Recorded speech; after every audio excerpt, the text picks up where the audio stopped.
여러분 안녕하세요. 오늘은 제2장 인간 운동 행동의 이해에 대해서 함께 공부해 보도록 하겠습니다. 여러분 저와 함께 제1장 스포츠 심리학의 개관 공부한 거 기억나시죠? 자, 스포츠 심리학이라는 학문 영역을 구성하고 있는 세부 영역, 운동 제어, 운동 학습, 운동 발달, 그리고 운동 심리학까지 지난 1장에서 아주 가볍게 살짝 우리 살펴보고 돌아왔는데요. 오늘은 그 중에서도 특히 인간 운동 행동 자체를 이해하는 데 조금 더 도움을 줄 수 있는 부분을 집중적으로 공부하는 시간을 갖도록 하겠습니다. 자, 그 내용에 대해서는 목차 살펴보시면서 함께 이해해 보도록 하겠습니다. 자, 오늘의 강의 순서는 운동 제어, 그리고 운동 학습, 마지막으로 운동 발달에 대해서 살펴봄으로써 인간 운동 행동을 조금 더 자세히 이해하는 시간을 갖도록 하겠습니다. 그리고 마지막으로 예상 문제 함께 풀어보는 시간 갖도록 하겠습니다. 자, 먼저 운동 제어입니다.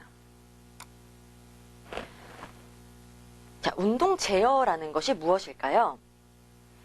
인간이 수행하는 수많은 움직임의 특성과 원리에 대한 물음에 해답을 제시하기 위한 연구 분야라고 볼 수가 있는데요. 자세와 움직임의 바탕이 되는 그런 행동 기전을 연구하는 분야라고도 이야기하는 학자가 있습니다. 특히 동작, 지각, 인지로 세분화해서 설명을 하기도 하는데요. 자, 동작이라는 것은 어떻게 인간이 걷고 달리는지라는 개념이고요. 지각이라는 것은 이런 환경 속에서 어떻게 내가 정보를 받아들이는가에 관련된 문제이고요. 인지, 어떤 의도를 가지고 우리가 움직임을 행하는지, 이렇게 운동 제어 연구는 동작과 지각, 인지로 세분화시켜서 연구하기도 한다고 합니다. 자, 인간은 환경 속에 존재하는 이 다양한 정보들을 어떻게 처리하는 것일까요? 감각 정보의 처리 과정을 이해하기 위한 다양한 가설들이 존재하는데요. 이 중 저희가 지금 살펴볼 내용은 정보처리 이론입니다. 이 정보처리 이론에서는 인간을 컴퓨터에 비유하고 있습니다. 자, 정보처리 접근에서의 인간은 환경의 많은 정보에 대한 능동적인 처리자로 인간을 간주하게 되는데요. 여러분들 지금 한번 컴퓨터 생각해 보실게요. 우리가 컴퓨터를 사용하기 위해서는 어떤 인풋, 자극을 입력합니다. 자극이 되겠고요.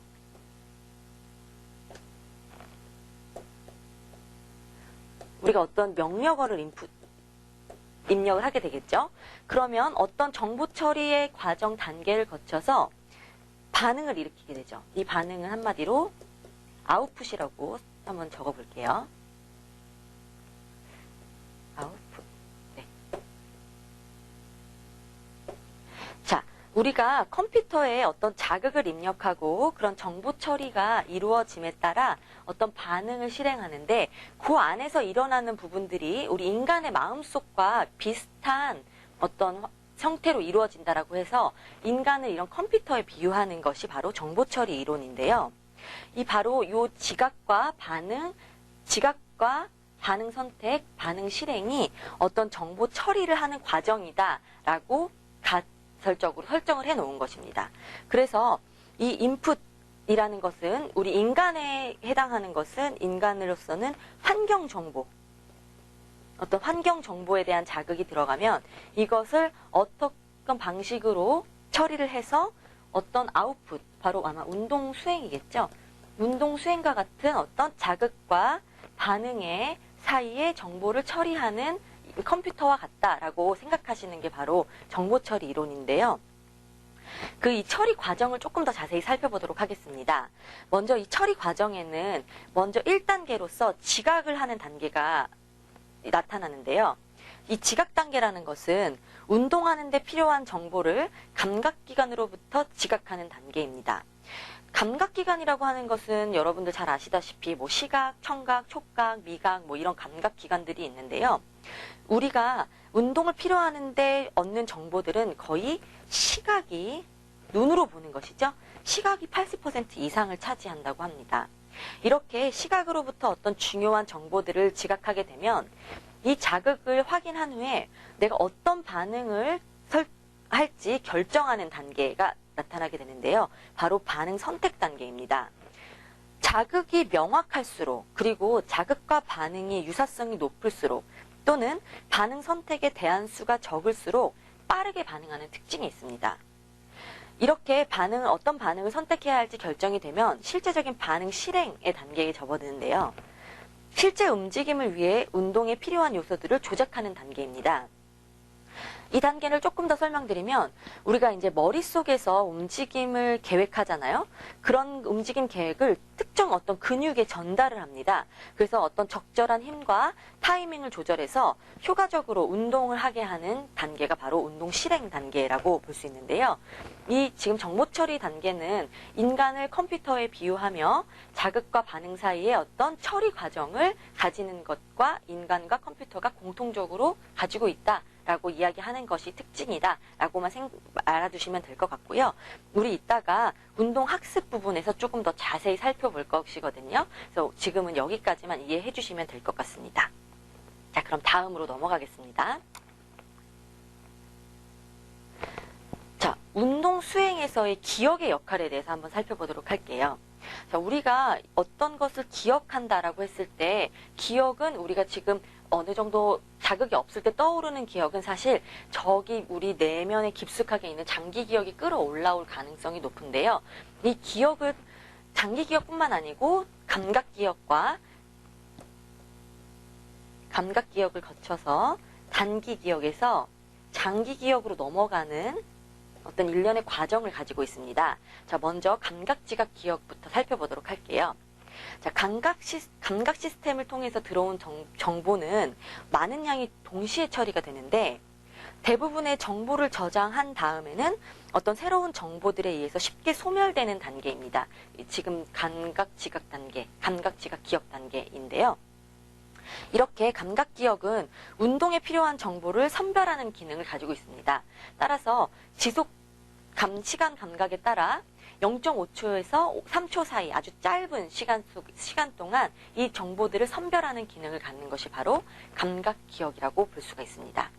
예를 들어 시각은 0.5초, 청각은 3초, 촉각은 1초 사이에 어떤 기억 능력이 발휘된다고 볼 수가 있겠습니다. 그럼 감각지각 기억을 지나서 그 다음 이제 단기 기억으로 넘어가 보도록 할게요. 자, 단기 기억은 이 감각 기억을 통해 들어온 정보를 처리하는 동안 어떤 정보를 유지하고 저장하는 장소입니다. 아직 완전히 저장하는 건 아니고 유지하는 기능이 아주 큰 단계이고요. 부호화 과정을 포함한다라고 되어 있는데, 여기서 이 부호화라는 것은 엔코딩 시스템 단계인데, 이 인코딩이라는 것을 좀 더 설명드리면, 이제 자극 정보를 선택해서 이제 기억이 저장할 수 있는 형태로 변환시키는 과정입니다. 아까 감각지각을 통해서 들어온 정보를 아직 감각지각 정보는 거의 기억이라고 보기도 좀 힘들다라고 생각하시면 될 것 같아요. 그래서 이것을 정말 기억이라는 어떤 카테고리로 들어올 수 있게 하는 그 과정을 바로 부호화라고 하는데요. 이 과정은 아까 말씀드린 것처럼 감각 시스템을 들어온 정보가 이제 단기 기억으로 조금 저장되기 위해 아주 중요한 단계입니다. 그래서 단기 기억에서는 부호화 과정을 포함하는 것이 중요하고, 이 지속적인 리허설로 단기 기억의 정보를 유지시키는 것이 중요합니다. 왜냐하면 계속 이런 리허설, 이제 되새김이라고도 표현하는데, 이런 리허설을 통해서 단기 기억의 정보를 유지시켜야지만이 장기 기억으로 넘어가는 것에 도움을 줄 수가 있거든요. 그래서 이제 이것들이 단기 기억에서 이제 저장된 정보가 인지적인 처리 과정을 거쳐서 영구적으로 정보를 유지하게 하는 정보 저장소가 바로 장기 기억입니다. 이 장기 기억에는 용량에는 제한이 없고요. 연습을 통해서 정보의 재사용이 가능하다고 합니다. 자, 그러면 운동 수행에서 기억이 어떤 역할을 하는지 다음 슬라이드를 통해서 한번 살펴보도록 하겠습니다. 지금 감각지각 기억, 그리고 단기, 장기 기억 살펴보았는데요. 이런 기억들이 운동 수행과는 어떤 영향을 가지고 있을까요? 자, 오감과 감각 기억이 운동에 미치는 영향을 알아보도록 하겠습니다. 자, 숙련된 운동 선수일수록 중요한 감각 정보를 선별적으로 지각합니다. 예를 들어서 권투 선수의 같은 경우에는 시각적인 어떤 감각 정보를 아주 선별적으로 잘 처리하는 운동선수가 조금 숙련되고 좀 잘하는 운동선수라고 볼 수 있고, 씨름 선수의 같은 경우에는 촉각 정보를 잘 사용하는 선수가 숙련된 운동선수라고 볼 수 있다고 합니다. 자, 그러면 단기 기억과 운동 수행은 또 어떤 관계가 있을까요? 단기 기억은 경기의 흐름을 파악하거나 예상되는 상황에 대한 대처가 우수한 선수의 경우 단기 기억 역량이 뛰어나다고 합니다. 예를 들어 전략과 전술이 경기의 승패를 좌우하는 종목에서 이 단기 기억이 아주 큰 역할을 하게 되고요. 이것은 운동 수행력을 향상시키는 데 도움을 준다고 합니다. 자, 그러면 장기 기억은 또 어떤 운동 수행과 관계가 있을까요? 자, 반복적인 연습으로 단기 기억에서 장기 기억으로 전환된 정보를 사용하는 것으로 저장 정보를 효과적으로 인출하기 위한 전략을 사용해서 운동 수행에 적용하는 것을 의미합니다.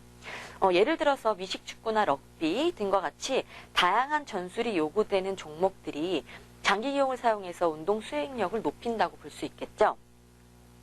자, 다음은 반응 시간과 운동 수행 관계를 살펴보도록 하겠습니다. 자, 반응 시간이라는 것은 과연 무엇인가 하면 인간의 정보 처리 속도와 정확성을 간접적으로 분석하기 위해 사용하는 것으로 반응 지연이라고도 합니다. 자, 겉으로 드러나는 행동을 통해서 눈에 보이지 않는 심리 상태를 측정한다라고 이제 나와 있는데요. 이 부분 제가 제 1장 저희 설명 드릴 때 제가 말씀드렸어요. 우리 스포츠 심리학이라는 것은 인간의 마음을 유추한 학문이다. 근데 그 마음은 눈에 보이지 않기 때문에 우리는 행동 특성을 파악함으로써 그 마음을 유추한다 라고 했을 때 이 반응 시간이라는 것은 그 인간의 마음을 유추하는 어떤 구체적인 방법 중에 하나입니다. 그래서 아까 정보 처리 이론에서 자극과 반응 사이에 그 정보 처리하는 그 시간 동안에 걸린 그 시간을 측정함으로써 인간의 마음속에서는 이런 일들이 이 정도의 시간을 가지고 일어나고 있구나라고 예측할 수가 있는 거거든요. 그래서 지금 다시 한번 설명드리면 이렇게 겉으로 드러나지 않는 행동을 어떤 우리가 추론해 볼 수 있는 가장 객관적인 그리고 구체적인 방법으로서 반응 시간을 측정하는 것이 있다. 반응 시간을 측정할 수 있다라고 볼 수가 있고요. 특히 기록 경기에서 매우 중요한 요소로 간주가 됩니다. 그리고 빠른 움직임이 요구되는 종목들에서도 이제 반응 시간에 대한 그 부분이 아주 중요한 역할을 하고 있고요. 예측이라는 특별한 전략을 사용해서 극복이 가능하다라고 했는데, 예측을 통해서 그 정보 처리에 소요되는 시간을 단축하면서 수행력을 향상시키는 과정을 생각해 볼 수가 있습니다. 네, 사실 지금 움직임 특성 원리를 설명하기 위한 이 운동 제어 파트는 매우 방대한 분량인데요. 그렇지만 우리는 이번에 시험을 대비하기 위해서 좀 핵심적인 내용을 좀 뽑아서 살펴보았는데, 지금 운동 제어와 학습 발달은 조금 유기적으로 연결되는 부분이 있기 때문에 우리 바로 지금 다음 슬라이드 운동 학습 부분에서 지금 정보 처리 이론, 그리고 이 정보 처리 이론에서 갖는 한계 때문에 나오게 된 다른 이론들까지 같이 설명드리면서 조금 깊이 들어가 보도록 하겠습니다. 자, 그러면 다음 운동 학습 파트 설명드리도록 할게요. 자, 운동 학습의 개념을 먼저 살펴보도록 하겠습니다. 운동 학습이라는 것은 운동 과제를 반복적으로 수행함에 따라 나타나는 어떤 일반적인 능력의 변화인데요. 사실 운동 학습 개념에서 가장 중요한 단어를 꼽아보아라 라고 한다면 이 두 번째 나와 있는 부분이 아주 중요한데, 연습과 경험에 의해서 비교적 영구적인 변화가 일어나는 것을 학습이라고 합니다. 자, 연습과 경험을 하긴 했지만 일시적인 변화가 일어나는 것은 학습이 아닙니다. 그리고 어떤 연습과 경험 없이 어떤 단발적인 체험에 의해서 나타나는 것도 학습이라고 볼 수 없거든요. 그래서 지금 두 번째 줄에 있는 연습과 경험에 의해서 나타나는 비교적 영구적인 변화가 운동 학습이라는 개념의 아주 핵심이라는 것 잊지 마시고요.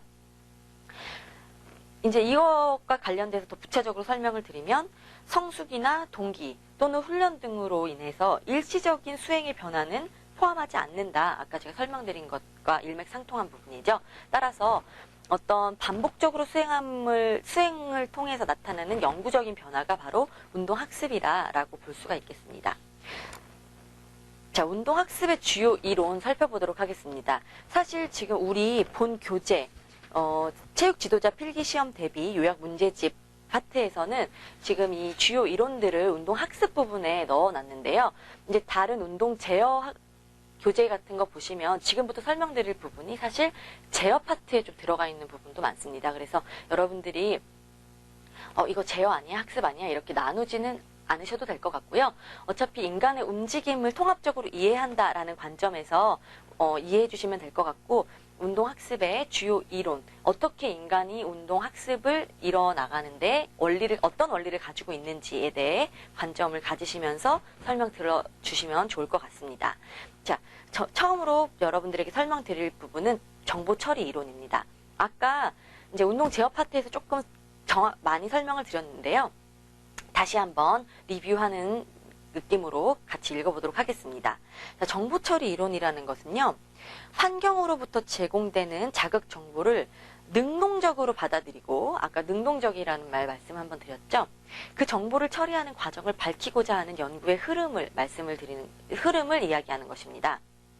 인간을 하나의 컴퓨터로 가정함으로써 자극과 반응 사이에 어떤 처리 과정을 가지고 있다.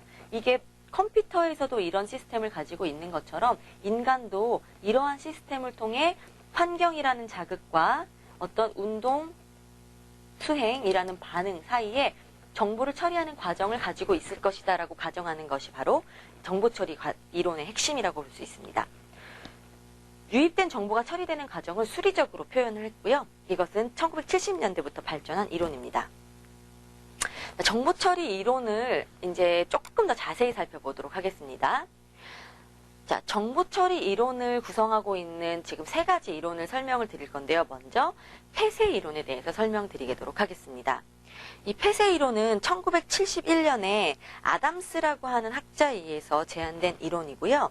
매우 초창기 이론인데요.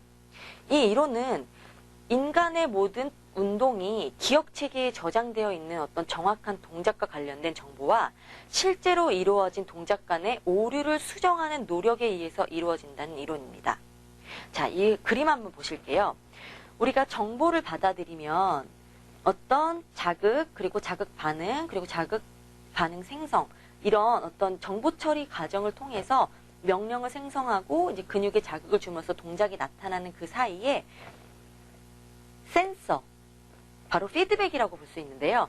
이 피드백과 지금 일치하는지 안 일치하는지는 꾸준히 자기가 다시 탐색함으로써 이게 일치하면 어떤 동작으로 일어나고 일치하지 않으면 다시 제 새로운 정보를 탐색해서 일치하면 다시 동작으로 일어나는 어떤 폐쇄적인 어떤 루트를 가지고 있다라고 해서 폐쇄 회론, 클로즈드 룹, 지금 이게 이 화살표가 이쪽으로 그려져 있으면 완벽한 폐쇄가 좀 표현됐을 것 같은데 이런 폐쇄적인 어떤 루프를 가지고 있다라고 해서 이제 클로즈드 룹 폐환 이론이라고 하는데요. 우리가 일상에서 사용하는 뭐 냉장고, 히터 같은 거 생각해 보시면 쉽게 이해되실 것 같아요. 냉장고나 히터는 어떤 센서에 의해서 온도가 어느 정도 떨어지거나 높아지면 센서, 피드백이죠. 온도가 떨어졌어 하면 다시 운동을 하게 되는 그런 시스템을 가지고 있는데 이게 바로 되게 대표적인 클로즈드 룹 시스템을 이용한 원리인 거죠. 근데 지금 이런 클로즈드 룹의 문제점이 과연 무엇일까요? 네, 여러분들 좀 예측하실 수 있다시피 이것은 항상 그 센서, 피드백을 항상 체크업해야 된다는 문제점. 그것은 인간이 아주 빠른 움직임을 하는데 아주 한계가 드러나는 이론이겠죠. 왜냐면 빠른 움직임을 하는데 그렇게 빨리 계속 센서를 우리가 찾아낼 수 있어? 피드백을 계속 그렇게 탐색할 수 있어? 그럼 그동안 걸린 시간은 어떻게 설명할 거야? 이런 문제점을 가지게 되거든요. 그래서 이거 폐쇄 회로 이론은 어떤 빠른 움직임을 설명하는데 한계를 가지고 있구나 라는 문제점이 먼저 제기가 되었고, 또 하나 이제 연구적으로 어떤 실험이 발표가 되었냐면, 이제 피드백의 정보를 이제 주는 아주 중요한 인간의 그 신체 통로인 구심성 신경이라는 것이 있거든요. 그 구심성 신경을 차단을 했음에도 불구하고 피드백이 없어진 상태죠. 이제 이론상으로는. 근데 인간의 운동 행동은 정상적으로 발생하는 어떤 실험적인 연구 결과가 보고가 됨으로써 굳이 인간이 운동을 하는데 피드백이 없이도 가능한 어떤 가능성이 있겠구나라는 어떤 가설이 또 제기가 되면서 이제 폐쇄회로 이론을 넘어서 그 다음 이제 개방회로 이론이 제안이 되는데요. 이 개방회로 이론은 이제 한 4년 뒤에인 1975년 슈미츠라는 학자에 의해서 제안이 됐는데요. 이제 아까 우리 폐쇄회로 이론과 가장 큰 차이점은 피드백이 없이도 어떤 센서가 없이도 인간의 운동은 정상적으로 발생할 수 있다라는 주장을 하는 것입니다. 이것은 아까 말씀드린 바와 같이 폐쇄회로 이론에서 가장 제가 문제가 됐다는 거는 뭐라고 말씀드렸죠? 인간의 빠른 움직임을 설명하기가 어려웠다라고 말씀을 드렸는데 이것은 피드백이 없이도 이제 정상적으로 운동이 발생한다라는 가설을 가지고 있기 때문에 인간의 빠른 움직임을 설명할 수 있는 어떤 대안으로 제시된 이론입니다. 그래서 이제 이 개방회로 이론에서의 가장 큰 특징은 이제 되뇌 피질에서 운동 동작에 대한 어떤 운동 프로그램이 기억되고 있다고 주장하는 것인데요. 이를 통해서 매우 빠른 움직임에 대한 설명이 가능해집니다. 아까 지금 폐쇄 이론에서 본 것과는 다르게 여기 센서,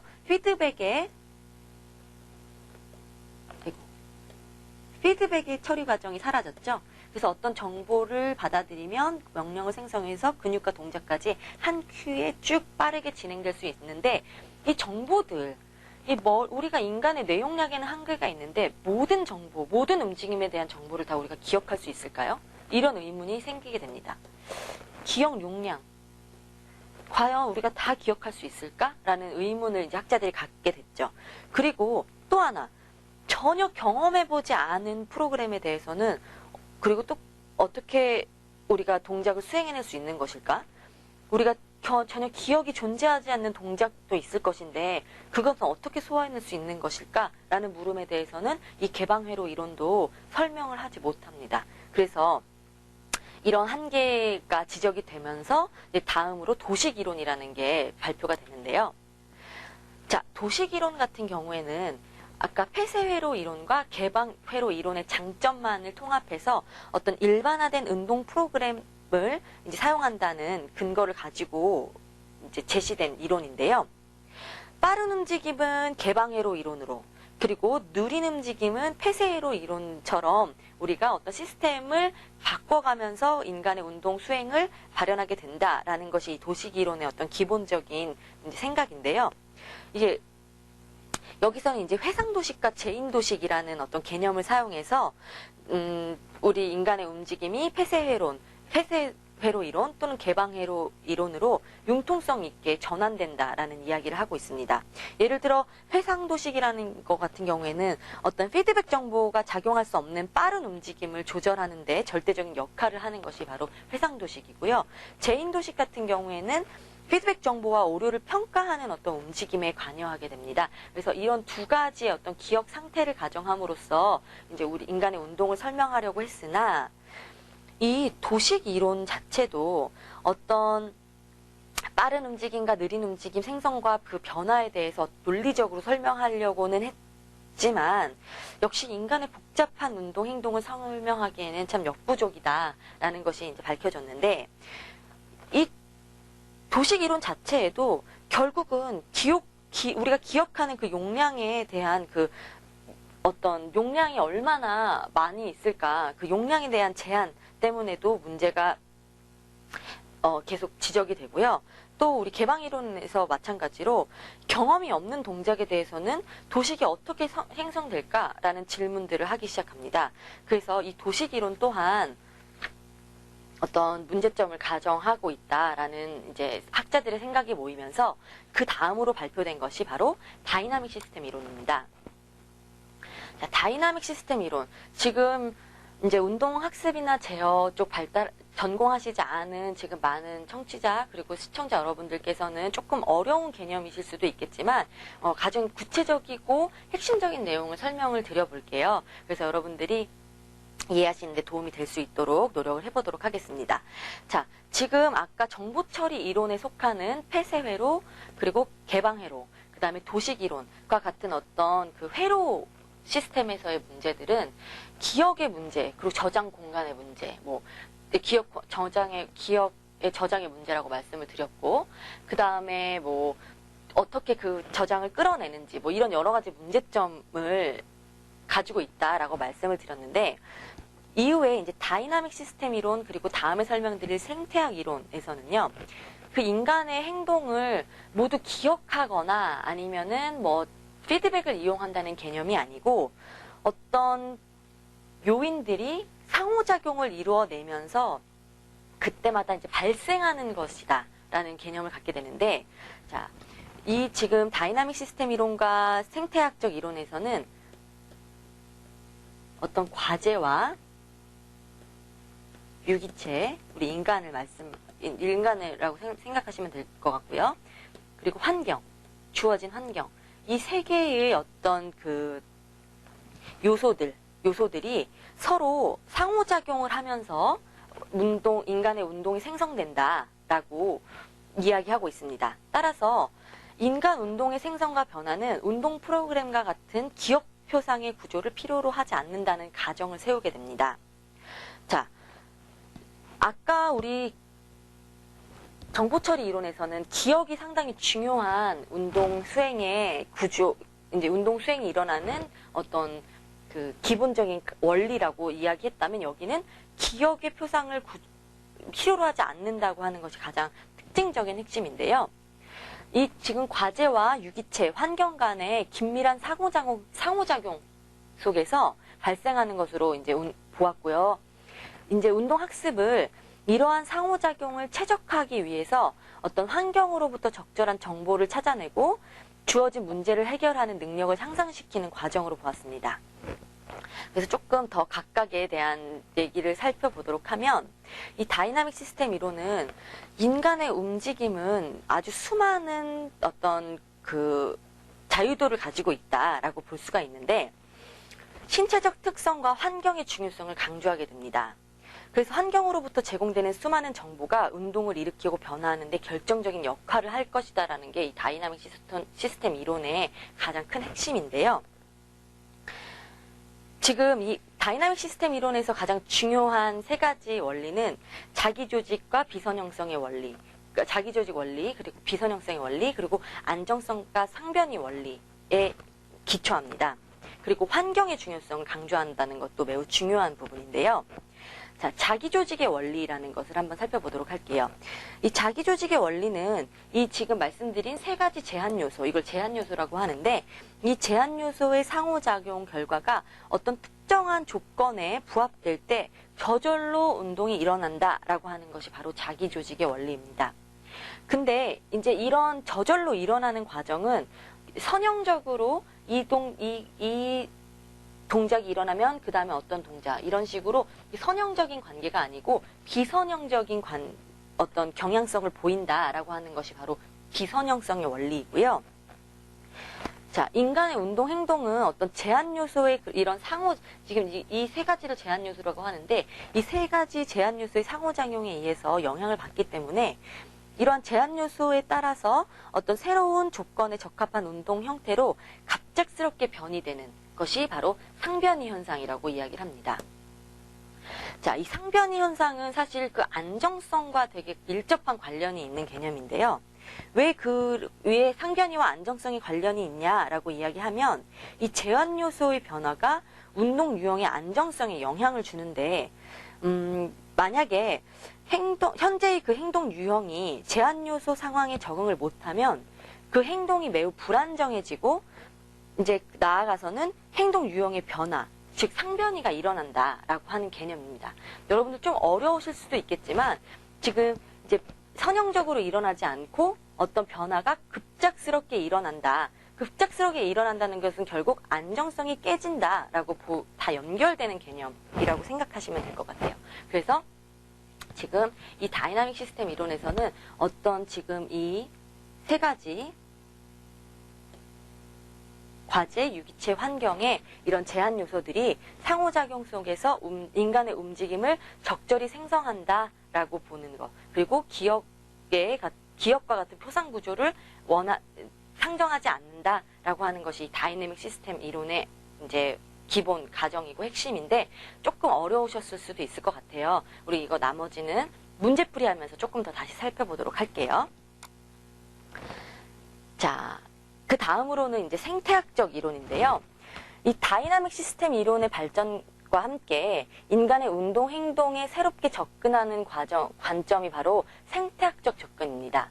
이것은 생태심리학을 근거로 나타난 이론인데요. 유기체와 생태계를 하나의 단위로 분석하기 위해서 환경과 그 환경 속에 움직이고자 하는 수행자, 그리고 과제 사이의 관계를 강조하는 이론입니다. 그래서 수행자는 과제를 지각하고 그가 처한 환경적 특성에 따라 움직임을 하는 것인데, 여기서는 이제 시각의 기능이 가장 중요한 수행의 원리로 작용을 합니다. 그리고 이제 생태학 이론에서는 이제 생태학적 이론을 주창한 아주 선구자적인 역할을 한 사람으로서 깁슨이라는 학자를 말씀드릴 수가 있는데, 이 깁슨이라는 학자가 뭐라고 이야기를 했냐면, 유용한 정보를 탐색하는 과정을 지각이라고 간주를 하고, 정보를 탐색하는 과정 속에서 드러난 어떤 정보가 행동의 유용성을 제시한다고 설명하고 있습니다. 그래서 어떤 지각과 동작의 상호작용이 일어난다라고 보는 것이 생태학적 이론의 핵심입니다. 그래서 생태학적 관점에서는 이제 유기체가 움직임을 수행하는 과정, 유기체라는 것은 바로 우리 인간을 의미하는 것인데요. 이 인간이 움직임을 수행하는 과정에서 지각과 동작을 서로 분리시켜서 설명할 수 없는 아주 유기적인 관계다라고 이야기하고 있습니다. 어떤 지각이 일어나고 그 다음에 어떤 정보 처리 과정을 가지고 동작이 일어나는 것이 아니고, 이것은 지각과 동작과 어떤 상호작용에 의해서 끊임없이 함께하는 어떤 과정으로서 인간의 운동, 수행이 일어난다라고 보는 것이 바로 생태학적 이론이라고 볼 수가 있겠습니다. 자, 그러면 운동 학습이 진행됨에 따라 나타나는 행동 변화를 이제 단계별로 구분하는 것은 효율적인 이제 학습 계획 수립에 매우 중요한 것인데요. 이제 이렇게 운동 학습의 그 단계를 지금부터 살펴보도록 할 건데, 인지적 능력의 관점, 그리고 운동 기술 관점, 그리고 어떤 운동 기술 특성에 따른 분류, 그리고 여러 가지 이제 연습 전, 후에 어떤 것들을 고려해야 될지 지금부터 차근차근 설명을 드리도록 하겠습니다. 먼저 인지 단계. 자, 운동학습, 아까 제가 운동학습이라고 하는 것은 연습과 경험에 의해서 어떤 영구적인 변화가 일어나는 단계다라고 말씀을 드렸는데, 그것이 어떤 인지적인 처리 과정을 거칠까라는 인지 능력의 관점에서 좀 세분화시켜서 살펴본다면, 먼저 우리가 그런 영구적인 변화가 일어나기 위해서는 인지적인 단계를 거쳐야 합니다. 인지적인 단계라는 것은 기본적 움직임 패턴을 이해하는 단계입니다. 어떤 이런 움직임의 패턴이 일어나는지를 이해하고 스스로 문제 해결 과정에 어려움이 존재를 해서 지도자의 적극적 개입, 그리고 시범을 통한 모델을 제시함으로써 이런 운동에는 이러한 어떤 방법이 있구나, 과정이 있구나라는 것을 스스로 깨닫는 과정입니다. 자, 그 다음에는 이제 연합 단계. 운동 기술 향상이 두드러지고요. 움직임 패턴의 이해와 이제 통합이 일어나고 스스로 문제 해결이 가능해지며 지도자는 효율적인 문제 해결 방법을 제시하는 단계가 바로 연합 단계라고 볼 수가 있습니다. 자, 이 두 단계를 거쳐서 마지막으로 자동화 단계라는 것이 이뤄지는데, 이 자동화 단계라는 것은 의식적인 노력 없이 자동적으로 과제가 수행되는, 예를 들면 우리가 자다가도 운동 연습 많이 하신 분들은 아마 경험하신 적이 있을 거예요. 자다가도 딱 꿈을 꾸면서도 내가 의식하지 않아도 어떤 동작이 툭툭툭 이루어지는 그런 단계를 자동화 단계라고 볼 수가 있는데, 상대의 움직임과 환경 변화에 대처가 가능하고요. 멀티태스킹이 가능합니다. 그리고 안정적이고 기술 수행 능력이 강조되는 단계가 바로 자동화 단계로서, 운동학습은 이런 인지적인 단계, 그리고 그것을 연합시키는 단계를 통해서 자동화 단계로 넘어간다고 보실 수가 있겠습니다. 조금 더 쉽게 설명드리면 여러분들 영어 공부하는 거랑 좀 비슷할 것 같아요. 영어 이제 우리가 공부할 때 처음에 알파벳부터 외우기 시작하죠. 알파벳 외우고 그 다음에 단어를 외웁니다. 이게 인지 단계에서 하는 일일 것 같고요. 이제 이 단어들을 조합하면서 문장을 만들어 나가죠. 그럼 연합 단계가 이루어집니다.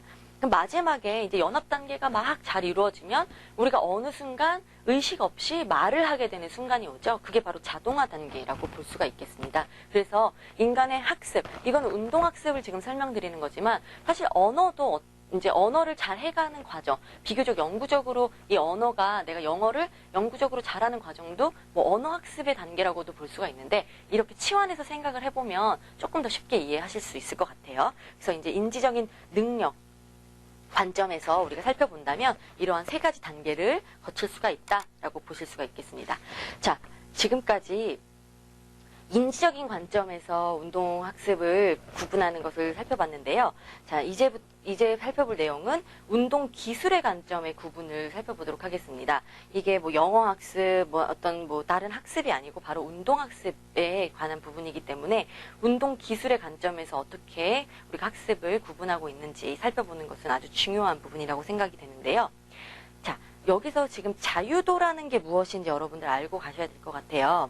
자, 자유도라는 것은 우리가 우리 신체를 어떻게 자유롭게 움직일 수 있는 어떤 가능성의 수라고 정의적으로 설명을 드릴 수가 있는데, 뭐 쉽게 말하면 우리 팔 하나를 예를 들어서 설명을 해보면 우리 어깨부터 손끝까지 쭉 펴게 되면은 어깨를 쭉 펴는 동작을 할 수 있고요.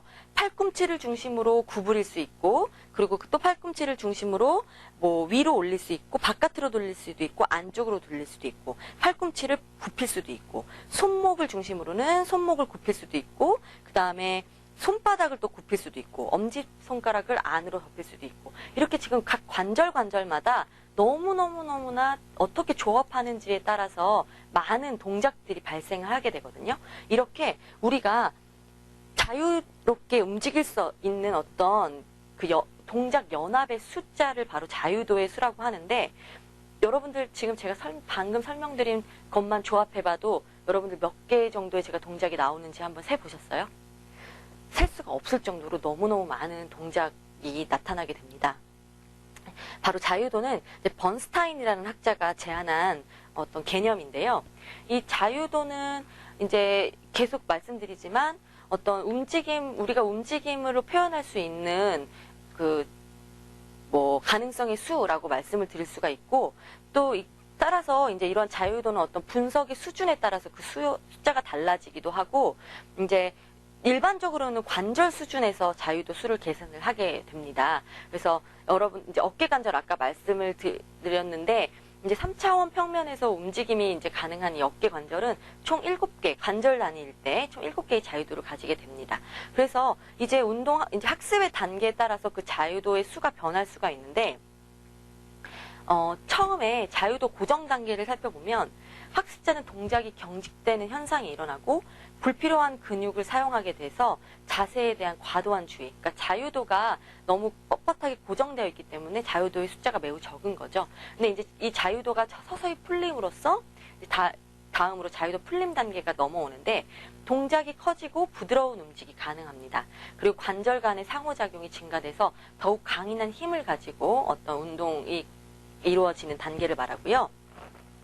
반작용 활용의 단계로 넘어가게 되면 신체 자유도를 과제의 특성에 맞게 아주 적절하게 조절할 수 있는 힘이 생기고, 신체 외부에서 작용하는 힘을 활용하는 능력을 가지게 됩니다. 이렇게 어떤 경직되어 있고 그리고 묶여있던 어떤 자유도가 전체적으로 풀리면서 더 훨씬 동작이 부드러워지는 그런 과정을 거치게 되고, 이제 결국은 반작용의 활용 단계까지 넘어가게 되면 자유도를 아주 자유자재로 사용하는 그런 지점까지 이르게 되는 것이 바로 운동 기술 관점에서의 구분입니다. 그래서 지금 자유도 고정 단계, 풀림 단계, 그리고 반작용 활용 단계, 이 세 가지 단계가 사실 운동학습 단계에서 조금 많이 시험 문제에 나오는 부분이기 때문에 잘 기억해 두시고 또 이해해 두시면 되겠습니다. 자유도 어렵지 않은 개념이었을 거라고 믿고요. 다음으로 넘어가도록 할게요.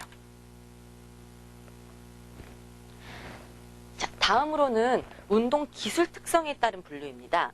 자, 운동 기술 특성에 따라 분류하는 것은 먼저 사용되는 근육의 크기에 따라서 분류를 해보도록 할게요. 자, 큰 근육을 사용하느냐 아니면 소근육을 사용하느냐에 따라서 대근 운동 기술과 소근 운동 기술로 나누어서 살펴볼 수가 있는데요. 자, 대근 운동 기술이라고 하는 것은 신체의 큰 근육을 사용하는 어떤 운동 기술을 이야기합니다. 예를 들면 달리기라든지 던지기, 차기 같은 어떤 큰 근육을 사용하는 운동 기술을 말을 하고요. 웨이트 트레이닝과 같은 어떤 훈련의 효과적인 것이 바로 대근 운동 기술입니다. 그렇지만 반대로 소근 운동 기술이라고 하는 것은요, 신체의 작은 근육을 사용하는 운동 기술, 예를 들어서 바느질이라든지 아니면 글씨 쓰기, 아니면 사격을 격발하는 그 미세한 어떤 손놀림, 그런 것들을 소근 운동 기술이라고 이야기하면서 정확하고 섬세한 움직임이 필요하고 환경의 영향을 받고 따라서 다양한 환경 상황에 훈련하는 것이 중요하다라고 볼 수 있는 게 바로 소근 운동 기술입니다. 따라서 운동 기술, 특히 근육의 크기에 따라서 이렇게 두 가지로 나누어 볼 수가 있었고요. 자, 다음으로는 움직임의 연속성을 기준으로 한번 살펴보도록 하겠습니다. 자, 움직임의 연속성. 자, 움직임은 불연속적인 운동 기술을 가질 수도 있고요.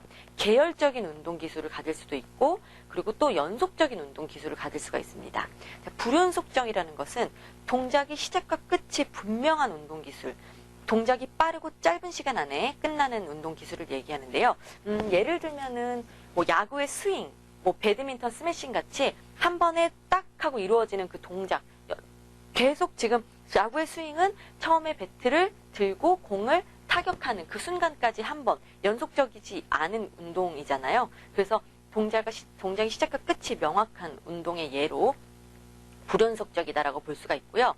자, 그 다음에 이제 계열적인 운동 기술을 한번 살펴보면 불연속적 운동 기술이 순차적으로 연결돼서 하나의 운동 기술로 발전하는, 예를 들면은 수비수가 공을 받는 동작과 던지는 동작을 순차적으로 이어나가는 하나의 수비 기술 같은 것들을 어떤 계열적, 그러니까 불연속적인 것들을 연결해서 이제 하나가 이제 연결되는 동작들을 계열적인 운동 기술이라고 이야기할 수가 있고요.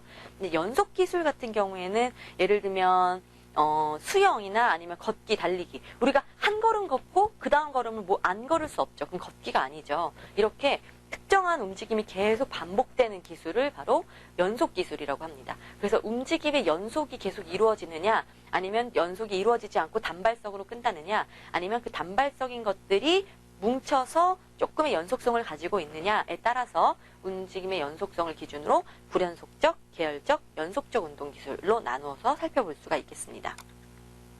자, 세 번째 운동 기술 특성에 따른 분류는요. 환경의 안정성, 즉 운동 환경의 예측 가능 여부를 통해서 폐쇄 운동 기술과 개방 운동 기술로 나눌 수가 있겠습니다.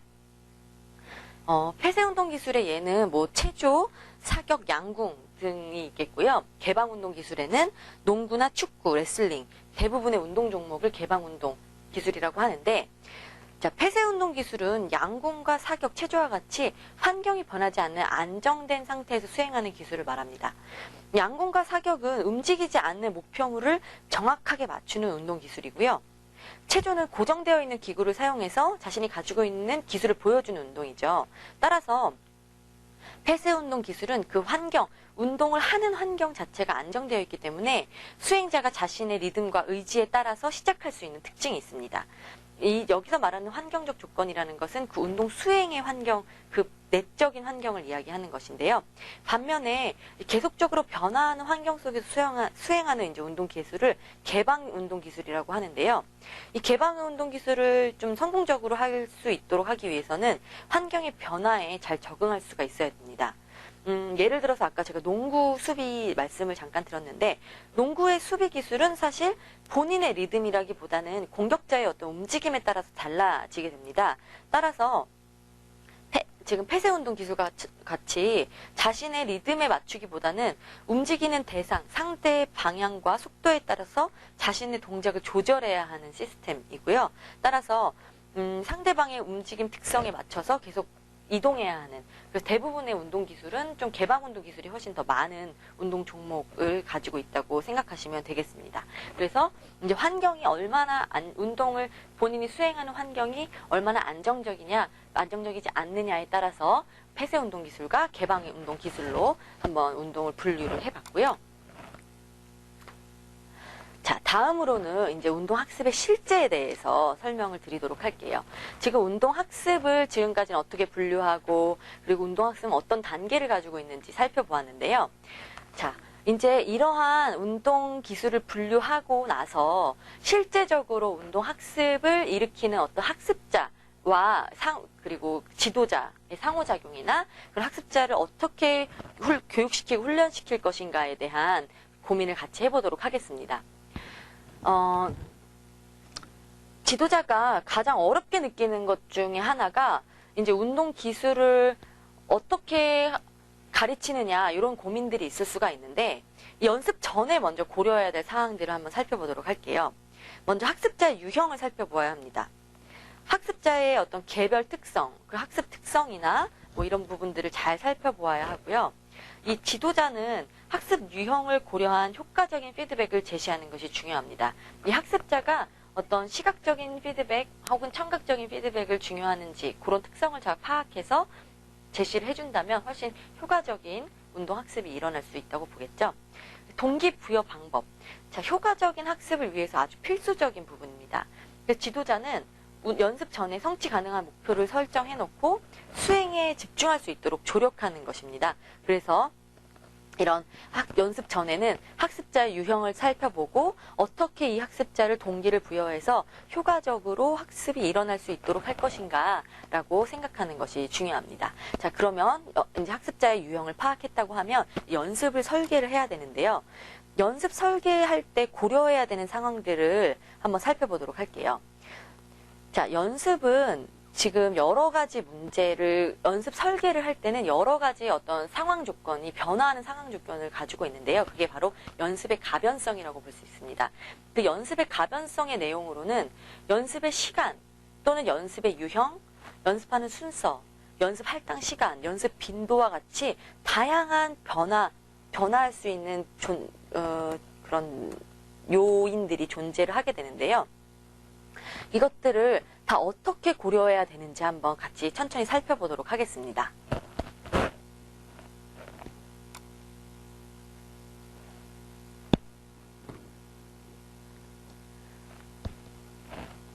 자, 먼저 연습 설계할 때 고려해야 될 상황으로는 이제 맥락 간섭의 양을 기준으로 한번 설명을 드려보도록 할게요. 자, 맥락 간섭이라는 것이 무엇이냐? 운동 기술을 연습할 때는 어떤 다양한 요소들 간의 간섭이 좀 일어나게 됩니다. 이것들을 이제 맥락 간섭이라고 하는데, 학습해야 되는 것과 학습해야 되는 어떤 자료와 학습 시간 중간에 개입된 어떤 사건이나 경험 사이에서 발생하는 갈등을 바로 맥락 간섭이라고 하는데요. 이것들이 이제 학습이나 기억에 방해를 받는 것을 말하죠. 그래서 맥락 간섭 효과는 연습 계획으로 조절할 수 있고요. 그 방법으로는 구획 연습과 무선 연습 두 가지로 나눌 수가 있습니다. 자, 구획 연습이라고 하는 것은 한 과제에 대한 연습을 완료한 후에 다음 과제를 연습하는 방법이고요. 이것은 운동 수행력 향상에 유리합니다. 대신에 무선 연습은 일정한 순서 없이 다양한 과제를 무선적으로 연습하는 연습법입니다. 따라서 운동 학습 정도를 평가할 수 있는 효과적인 연습법입니다. 그래서 따라서 이렇게 구획 연습으로 지금 어떤 연습 과제를 완료한 후에 다음 과제를 이렇게 연습하는 방법으로 갈 것인지, 아니면은 일정한 순서 없이 다양한 과제를 무선적으로 연습할 것인지를 결정함으로써 이런 맥락 간섭 효과를 줄일 수가 있겠습니다. 자, 맥락 간섭 지금 다시 한번 설명드리면, 학습해야 되는 자료와 학습 시간에 이제 중간에 경험된 어떤 사건이나 경험사에 발생하는 갈등이라고 말씀드렸고요. 이것들을 조절하는 방법은 구획 연습과 무선 연습이라고 말씀을 드렸습니다. 잘 기억해 주시면 좋을 것 같고요. 자, 운동 과제의 양을 기준으로 연습 설계 시 고려해야 될 사항을 살펴보도록 하겠습니다. 운동 과제의 양은 이제 분수법과 전수법으로 나눌 수가 있는데, 자, 분수법은 운동 기술 요소를 몇 개로 나누어서 연습하는 것. 이것은 이제 학습 초기에 좀 효과적인 방법이고요. 신체 장애나 인지 능력이 부족한 학습자에게 적용할 수 있는 방법입니다. 반대로 전습법의 경우에는 운동기술 과제를 한꺼번에 전체적으로 연습하는 것으로서 학습 후기에 적합하다고 볼 수 있겠죠. 자, 다음으로는 연습과 휴식의 상대적인 시간에 의해서 그 의미가 구분되는 연습 방법이 있는데요. 바로 집중 연습과 분산 연습이 있습니다. 연습 시간이 휴식 시간보다 긴 경우, 그리고 학습 초기에 집중 연습이 필요하고요. 많은 양의 연습을 원활하게 하는 경우에 효과적인 것이 바로 집중 연습입니다. 근데 분산 연습이라는 것은 휴식 시간이 연습 시간보다 긴 경우 분산 연습을 실시하는데 어떤 질적인 연습을 원할 경우, 그리고 시합 전에 어떤 긍정적인 심리 상태를 유지하거나 학습자의 컨디션이 조금 어려운 상황, 난조를 이루거나 환자나 장애인의 재활을 위해서는 분산 연습이 필요합니다. 그래서 연습과 휴식의 양을 적절하게 구분해서 집중 연습이나 분산 연습을 실시하는 것이 매우 효과적으로 운동 학습을 발생시키는 방법이라고 볼 수가 있겠습니다. 자, 지금까지 이제 운동 학습을 어떻게 시키는 것이 효과적인지, 그리고 이것을 설명해 줄 수 있는 그런 이론적인 배경은 무엇인지에 대해서 살펴봤고요. 자, 마지막으로 운동 발달에 대해서 이야기 나누도록 하겠습니다. 자, 운동 발달이라고 하는 것은 인간의 움직임과 관련된 발달 현상을 학문적으로 연구하는 학문입니다. 전생에 걸친 운동 행동의 발달적 변화와 그것을 일으키는 기전, 메커니즘을 규명하는 것이 목적이 있고요. 1970년대부터 학문의 한 분야로 자기를 매김하게 됐고요. 다학문적 접근으로 연구하는 것이 특징입니다. 자, 발달의 특징을 살펴보면 발달은 연령과 아주 밀접한 관련이 있습니다. 그리고 기능적 역량의 연속적인 과정이라고 볼 수가 있고요. 계열적인 변화를 일으킵니다. 자, 계열적인 변화라고 하는 것은 이따 설명을 드리겠지만 우리가 1살에서 2살 그리고 3살에서 일어나는 어떤 다양한 변화들이 순차적으로 일어나는 것이지 이게 역행하는 것은 일어나지 않습니다. 아직 걷지 못하는 친구가 뛸 수 없는 것처럼 계열적이고 순차적인 단계를 보이는 것이 바로 계열성인데요.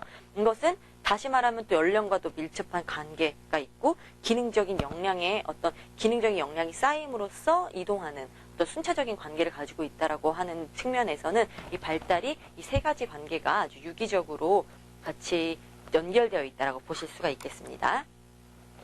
자, 운동 발달은 사실 유전과 환경에 아주 큰 영향을 받게 되는데요. 성장과 성숙을 조금 구분해서 이해해 줄 필요가 있겠습니다. 조금 언뜻 보면 비슷하지만 되게 다른 의미를 가지고 있는데요. 자, 성장이라고 하는 것은 신체 크기가 증가하는 것, 양적인 증가죠. 신체의 어떤 부위 또는 단위가 커지는 것을 말하고요. 유아기부터 청소년까지 급격한 성장을 이루다가 아동기의 여아가 남아보다는 빠른 성장을 보이는 것을 특징으로 하고 있습니다. 이것은 결국은 좀 양적 성장에 초점을 맞추고 있다고 보시면 되겠고요. 성숙은 약간 질적인 변화를 의미합니다. 그래서 신체의 질적 구조와 기능이 변화하는 것, 신체 조직의 생화학적 구성에서의 진보와 향상, 그리고 신체 형태가 최종적으로 완성될 때까지 연속적인 조직의 변화, 그리고 형태학적 연령, 치아 연령, 골 연령, 성적 연령 등이 성숙에 관련된 부분이고요. 따라서 성장은 양적인 팽창이다, 성숙은 질적인 팽창이다, 이렇게 이해해 주시면 좋을 것 같습니다. 자, 추가적으로 저희가 이제 신체 체계는 어떻게 발달하는지에 대해서 조금 자세히 살펴보도록 할게요. 자, 골격, 뼈에 관련된 부분이겠죠. 배아기 때 강하고 유연한 연골 상태에서 성장에 따른 골화작용으로 단단해지게 됩니다. 길이의 성장과 구성 물질의 밀도가 높아지면서 이제 단단한 뼈가 만들어지면서 우리가 신체가 발달하게 되고요. 이 골격을 중심으로 이제 그 위에 근육을 생각해 보면 근육이라는 것은 신체의 다양한 움직임과 원활한 신진대사에 중요한 역할을 하게 됩니다. 신체 비율의 발달과 비슷한 형태로 발달을 하게 되는데 머리에서 발끝, 중앙에서 말초 방향으로 진행을 하게 됩니다.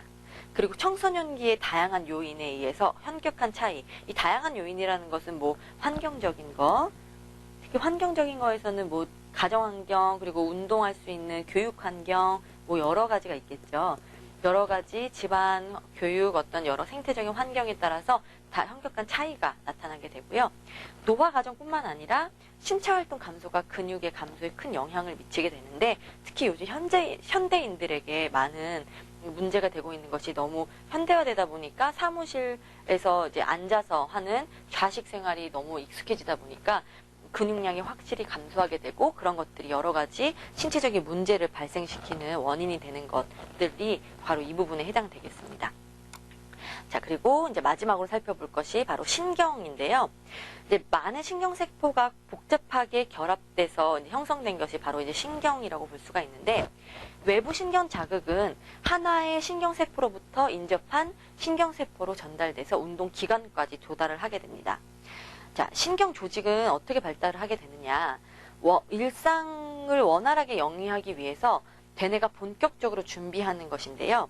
대뇌와 같은 중추신경과 운동과 직접 연결되는 말초신경이 원활한 연결 체계를 형성하는 것으로 자극에 대한 적절한 반응이 가능해지면서 궁극적으로는 적절한 운동이 발달할 수 있도록 도와주는 것이 신경이라는 부분입니다. 그래서 지금 신체 체계의 발달에서 신경, 그리고 근육, 그리고 골격에 대해서 살펴봤는데요. 이 세 가지가 상당히 유기적으로 연결돼서 우리 신체 체계를 발달시키고, 이 신체 체계가 발달되는 것을 기초로 해서 우리가 성장과 성숙을 이루어내고, 그것이 또 이제 운동 발달이 이루어짐으로써 이러한 발달적인 측면 안에서 우리가 어떻게 적절하게 운동 학습을 진행시켜야 하는지까지 연결해서 생각해 보시면 되겠습니다. 자, 그러면 우리 강의는 여기까지 마치고요. 예상 문제를 통해서 조금 더 어려웠던 개념들을 자세히 살펴보는 시간 갖도록 할게요. 자, 지금부터 저와 함께 예상 문제 살펴보도록 하겠습니다. 자, 문제 1번부터 같이 살펴보시도록 할게요. 운동 제어의 개념에 대한 설명으로 옳지 않은 것은? 이라고 물어봤습니다. 사실 이런 문제 상당히 어렵죠. 운동 제어라는 그 큰 어떤 개념에 대해서, 큰 부분의 학문 영역에 대해서 전체적인 생각이 떠오르셔야 되기 때문에 상당히 어려운 문제라고 볼 수가 있겠는데, 자, 운동 제어, 우리가 지금 앞에서 봤던 내용 빠르게 좀 생각을 정리해 보도록 할게요. 어쨌든 먼저 1번 보기에 나온 것처럼 인간 운동의 특성과 원리에 대해서 탐구하는 분야이다. 맞는 말이죠. 이제 운동 제어라는 것은 인간이 수행하는 수많은 움직임의 특성과 그 원리에 대해서 이제 물음을 제시하는 어떤 학문 분야, 연구 분야라고 제가 말씀을 드렸는데, 여기서 운동 제어라고 했을 때 여러분들이 제가 설명드렸던 부분, 인간의 운동 행동이 일어나기 위해서는 어떤 정보 처리 관점에서의 인간 운동을 설명하려는 시도도 있었고, 폐암 이론, 개방 회로 이론, 도식 이론까지 생각이 나셔야 되고, 또는 그것들의 문제점 때문에 일어나는 어떤 다이나믹 이론이나 생태학적 이론까지 쫙 한 번에 생각이 딱 나시는 게 가장 좋은 방법인 것 같습니다. 왜냐면 이 보기 내용에 그 모든 것을 좀 망라하고 있기 때문에 기억해 두시는 것이 훨씬 좋은 방법인 것 같고요. 자, 2번 한번 보기 보실게요. 인간이 어떻게 환경으로부터 정보를 받아들이고 처리할 수 있는지에 대한 연구를 한다. 맞는 말이죠. 정보를 받아들여서 어떻게 처리할 수 있는, 이거 바로 정보 처리 이론에 관한 얘기를 살짝 하고 있는 것 같네요. 3번, 인간의 움직임을 지각과 인지로 구분하여 설명한다. 요거 한번 다시 생각해 볼게요. 4번, 인간의 지각 동작 시스템과 인지적 처리 과정의 상호작용을 중요하게 다룬다. 이건 아까 2번과는 다르게 어떤 다이나믹 시스템이나 생태학적 이론, 좀 뒤쪽에서 우리 배웠던 내용이랑 연결이 되는 것 같네요. 자, 여기서는 3번이 문제의 정답인데요. 그 이유는 운동 제어에서는 운동 움직임에 대한 조절의 원리를 제공하기 위해서는 동작과 지각, 인지로 세분화해서 설명하고 있기 때문에 지각과 인지로만 구분되고 어떤 실제적인 인간의 동작이 없는 것은 운동 제어의 개념은 아니라고 볼 수 있겠죠. 그래서 정확하게 얘기하자면 동작과 지각과 인지로 구별해서 설명을 하기도 한다라는 것을 기본적으로 알고 계시면 정답은 3번 고르실 수 있겠습니다. 자, 그러면 다음 문제로 넘어가도록 할게요. 자, 정보 처리 이론에 대한 설명으로 옳지 않은 것은, 우리 아까 앞서 1번에 보기 2번처럼 어떤 정보 처리 이론 살짝 설명드렸는데, 정보 처리 이론이라고 말씀드리면 먼저 뭐 생각하셔야 돼요? 컴퓨터 생각하셔야 되죠. 컴퓨터, 그리고 자극 반응, 그 자극 반응 사이에서 일어나는 우리 어떤 그 내적인 정보 처리 과정을 이제 이야기할 것이다 라는 것까지만 머릿속에 입력하셔도 어쨌든 반 정도는 이제 승산이 있는 정도의 부분이라고 생각하고요. 자, 1번. 인간을 컴퓨터에 비유해서 능동적인 정보 처리자로 가정하였다. 맞는 말인 것 같죠? 2번. 정보 처리 이론으로 인간의 행동을 모두 설명할 수 있다. 벌써 딱 감이 오죠? 3번. 인간이 환경 정보를 받아들여 실행하기까지의 복잡한 과정에 대한 이해를 도와준다. 4번. 인간이 정보를 처리해서 운동으로 출력하는 과정을 설명하기 위한 이론 중에 하나이다. 자, 3번과 4번. 아까 이제 인풋이라고 말씀드렸는데, 컴퓨터에서 인풋은 우리 인간으로 따지면 환경 정보라고 말씀드릴 수가 있고요. 컴퓨터에서 아웃풋, 출력되는 것은 우리가 인간으로 다시 이야기하자면 운동의 수행 또는 실행까지의 관계라고 말씀을 드릴 수가 있는데, 그 부분에 대한 복잡한 그 처리 과정에 대한 이해를 도와주기 위해서 정보 처리 이론이 발생을 한 거고요. 그리고 4번도 거의 비슷한 맥락으로 이해하실 수가 있을 것 같고, 정보 처리 이론으로 인간의 행동을 모두 설명할 수 없기 때문에 다이나믹 시스템과 생태학적 이론이 나타난다라고 설명을 드렸어요. 그래서 정보 처리 이론으로 인간의 행동을 모두 설명할 수는 없다라는 것을 알고 계시면 정답은 2번으로 쉽게 선택하실 수 있었을 것 같습니다.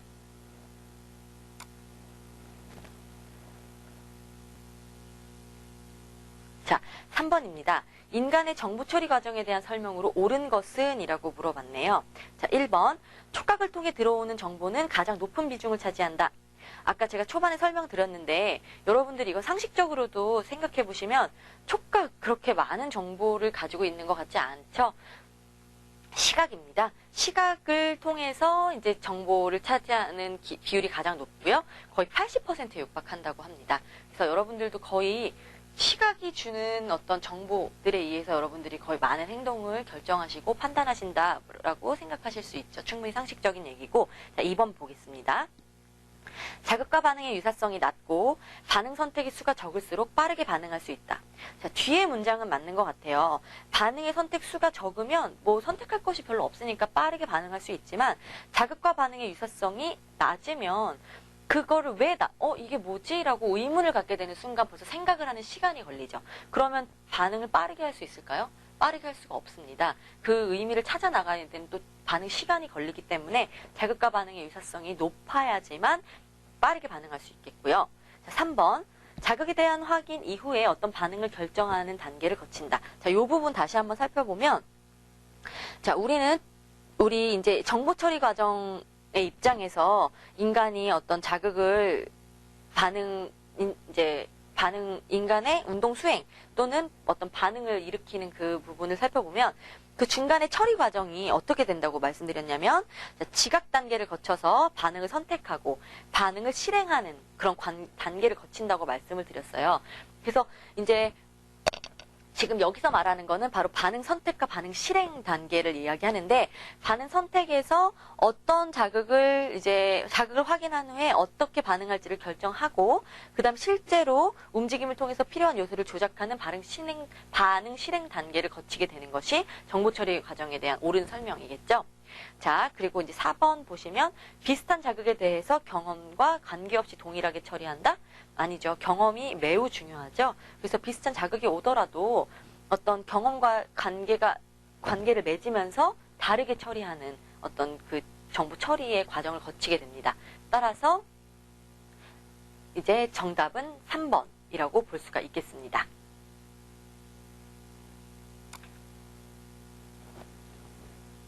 자, 4번으로 넘어갈게요.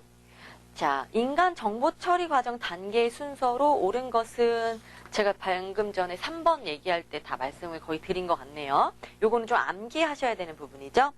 자, 정답 쉽게 선택하실 수 있을 것 같습니다. 이런 문제는 사실 같이 안 풀어도 여러분들 충분히 이해하실 수 있는 부분이었던 것 같은데, 지각 단계, 그 다음에 반응을 선택하고 실행하는 단계, 이렇게 진행이 되고요. 당연히 실행과 선택이 바뀌지 않는 것은 알 수 있겠는데, 사실 살짝 정확하게 안 외우시면 의사결정 단계도 왠지 맞는 말인 것 같고, 반응의 좀 말을 조금만 바꾸더라도 좀 헷갈릴 수가 있어요. 그래서 대충 외우지 마시고 가능하면 정확한 단계 이름을 외우셔서 이제 정답을 맞추시는데 큰 불편이 없으셨으면 좋겠습니다. 자, 다음 문제 넘어가도록 할게요. 5번 운동 수행에서 감각 기억에 대한 설명으로 옳지 않은 것은? 이라고 물어봤습니다. 자, 운동 수행에서 감각 기억에 대한 설명. 자, 우리 기억에 대한 부분 또 빠르게 한번 다시 정리를 해볼게요. 감각 기억 다음에 이제 그것들이 단기 기억으로 넘어가면서 부호화 시스템을 이루고 단기 기억에서 장기 기억으로 넘어가는 이 세 가지의 과정을 거치게 된다. 운동 수행과 그리고 각각의 그 기억들과는 어떤 관계를 맺는다라고 제가 앞에 설명드렸어요. 혹시 기억 안 나시는 분들은 빨리 동영상 앞으로 돌리셔서 그 부분 다시 체크업하고 가시면 좋을 것 같고요. 자, 1번부터 살펴볼게요.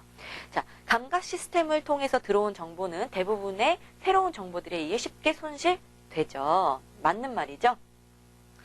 감각 시스템을 통해서 많은 양의 정보들이 한꺼번에 들어오기는 하는데 이제 이 감각 정보의 단기 기억 전에 아주 매우 감각적인 부분에 의해서는 정보들이 별로 중요하지 않으면 빨리빨리 사라지게 돼요. 왜냐면 그 다음 정보를 빨리 받아들여야 되기 때문이죠.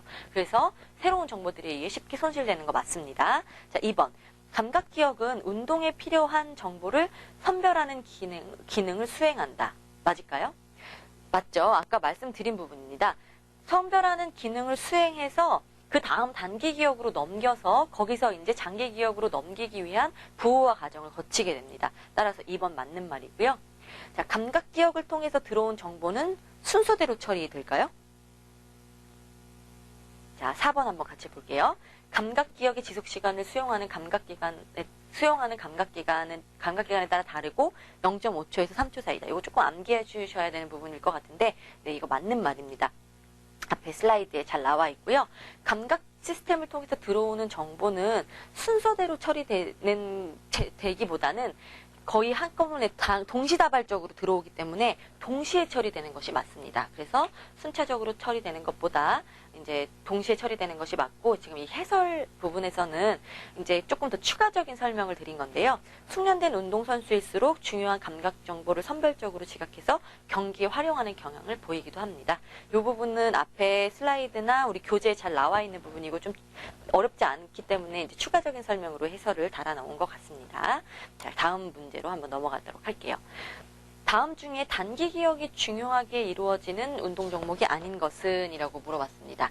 자, 우리 운동 기억이 단기 기억과 아까 운동 수행과의 관계에서 단기 기억이 운동 수행과 어떤 연관이 있는지 한번 살펴봤던 거 기억나세요? 자, 이제 빠르게 말씀드리면 경기의 흐름을 파악하거나 어떤 예상되는 상황에 대한 대처가 우수한 선수의 경우에 단기 기억 능력이 뛰어나다라고 설명을 드리면서 전략과 전술이 경기의 승패를 좌우하는 종목에 있어서 단기 기억이 중요하다라고 말씀을 드렸는데, 자, 지금 이 보기에서 전략과 전술이 필요 없는 종목 하나 있네요. 뭐죠? 네, 바로 피겨스케이팅이죠. 자, 피겨스케이팅 같은 경우에는 이제 개인적으로 혼자 하는 경우, 그리고 듀엣을 하더라도 어떤 전술과 전략이 필요한 부분은 아니기 때문에 단기 기억이 중요하게 적용되지가 않습니다. 따라서 정답은 4번으로 처리하시면 되겠고요. 자, 다음 8번 문제로 넘어가겠습니다. 자, 8번 폐쇄운동 기술에 속하는 종목이 아닌 것은? 이라고 말씀드렸어요. 자, 그럼 폐쇄운동 기술이라고 얘기하면 당연히 자연스럽게 개방운동 기술 같이 기억이 떠오르셔야 되겠죠. 자, 폐쇄운동 기술과 개방운동 기술 어떤 점이 다르다고 말씀드렸나요? 폐쇄운동 기술은 환경이 기본적으로 개인의 어떤 그 선택에 따라 안정적인 거, 그리고 개방운동 기술은 어떤 같이 운동을 수행하는 어떤 환경이나 선수들 간의 상호작용이 중요한 것, 이렇게 나눌 수가 있겠는데, 지금 이 보기 중에서 가장 다른 타인과의 상호작용이 좀 빈번할 것 같이 예상되는 것이 뭐가 있죠? 사이클이겠죠? 자, 체조나 사격, 양궁 개인적으로 진행이 되고, 사이클도 뭐 자전거 혼자 타는 거 아니야? 라고 말할 수 있지만, 사이클은 기본적으로 같이 출발해서 옆에 사람과 경쟁하면서 순간순간 어떤 상호작용을 이뤄나가야 하기 때문에 어떤 환경이 상당히 불안정적이기 때문에 개방운동이라고 이야기할 수 있겠습니다. 따라서 정답은 2번. 지금 이 문제에서 이야기를 물어볼 때 그거에 관련된 핵심 개념들이 빡빡빡 다 생각이 좀 나셔야 돼요. 그래서 잘 생각 안 나시는 분들은 조금 다시 동영상 앞에 돌려보시면서 조금 더 머리에 이제 정리하시는 시간 좀 필요하실 것 같고요. 자, 9번으로 넘어갈게요. 자, 9번. 운동기술 관점에서 운동학습의 단계를 올바른 순서로 구분한 것은? 이라고 이야기했습니다. 자, 우리 운동학습 단계를 여러 가지 관점에서 좀 단계를 나눠서 살펴봤어요. 그래서 지금 뭐 인지단계, 연합단계 이런 거 어서 많이 본 것 같고, 자유도 고정, 뭐 자유도 풀림 뭐 이런 거 많이 읽어본 것 같은데, 지금 딱히 여러분들이 운동 기술 관점인지 아니면 어떤 관점인지에 따라서 그런 것들이 많이 헷갈리실 것 같아요. 자, 지금 문제 9번은 운동 기술 관점이라고 이야기했습니다. 자, 그럼 우리 보기부터 보실게요. 자, 인지 단계, 연합 단계, 반작용 활용 단계. 지금 요거는 지금 두 가지가 혼합되어 있는 부분이네요. 자, 우리 운동기술 관점 말고 또 하나 배웠던 게 뭐였냐면 인지능력 관점의 구분이라고 했어요. 제가 영어 공부하는 거. 자, 영어 우리가 알파벳을 외우다가 단어를 외우고 이 단어가 문장이 되고 이 문장이 어떤 의식작용 없이 스스로 서스름 없이 막 우리가 영어로 이야기를 잘하게 되는 어떤 자동화 단계까지 말씀을 드렸는데 이것은 인지적인 능력 관점으로 구분하는 운동학습의 단계였죠. 따라서 여기서는 지금 인지 단계랑 운동기술 단계 기술 관점이 혼합되어 있는 게 1번 문항이기 때문에 틀리고요. 자, 2번 자유도 고정 단계, 자유도 풀림 단계, 반작용 활용 단계. 2번이 정답이겠죠. 자, 3번 볼까요? 3번도 지금 인지 능력 관점 구분과 운동 기술 관점이 혼합되어 있죠. 앞에 두 개는 운동 기술 관점이 아는데 아니구나.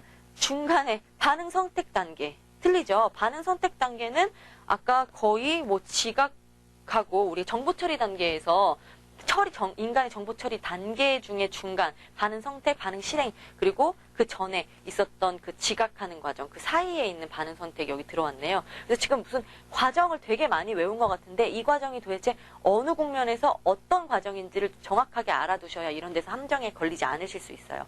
그리고 마지막 4번, 인지단계, 연합단계, 자동화 단계. 이거는 정확하게 인지능력 관점의 구분에서의 운동학습 단계를 말한 것이죠. 따라서 정답은 지금 2번, 자유도 고정, 자유도 풀림, 반작용 활용의 단계라고 볼 수 있고요. 이 문제 아마 여러 가지 좀 중요한 우리 뭐 시험들에서 많이 출제됐던 것 같아요. 이제 저희 임용고사 뭐 이런 문제에서도 여러분들 이 지금 자유도 고정, 자유도 풀림, 반작용 활용 단계가 어떤 관점에서 나왔는지 그리고 각각의 단계가 무엇인지에 대해서 기출 문제로 나왔던 걸로 제가 기억하거든요. 그래서 이 자유도가 무엇인지, 움직임의 가능성의 수이다. 이것들이 왜 고정 단계가 있고, 그 다음에 풀림 단계에서 어떤 일이 일어나는지까지 명확하게 머리에 넣어두시면 좋을 것 같아요. 자, 그 다음 문제로 넘어갈게요. 자, 11번. 자, 보기의 내용에 빈칸에 들어갈 내용으로 옳은 것은? 이라고 했습니다.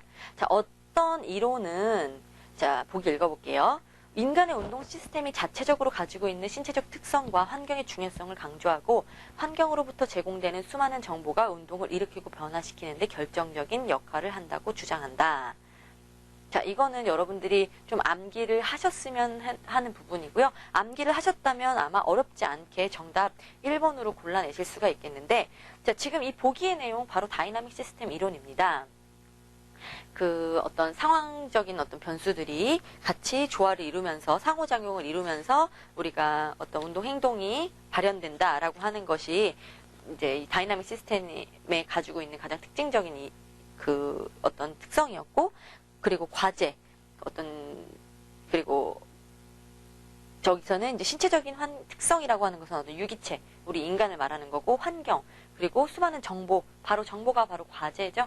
환경으로부터 일어나는 과제들이 유기적으로, 이런 제한 요소들이 유기적으로 상호작용을 이루면서 인간의 운동 행동이 일어난다라고 하는 것은 다이내믹 시스템 이론의 특징이긴 한데, 자, 여기서 좀 이런 문제를 풀 때 지금 이게 예상 문제이잖아요.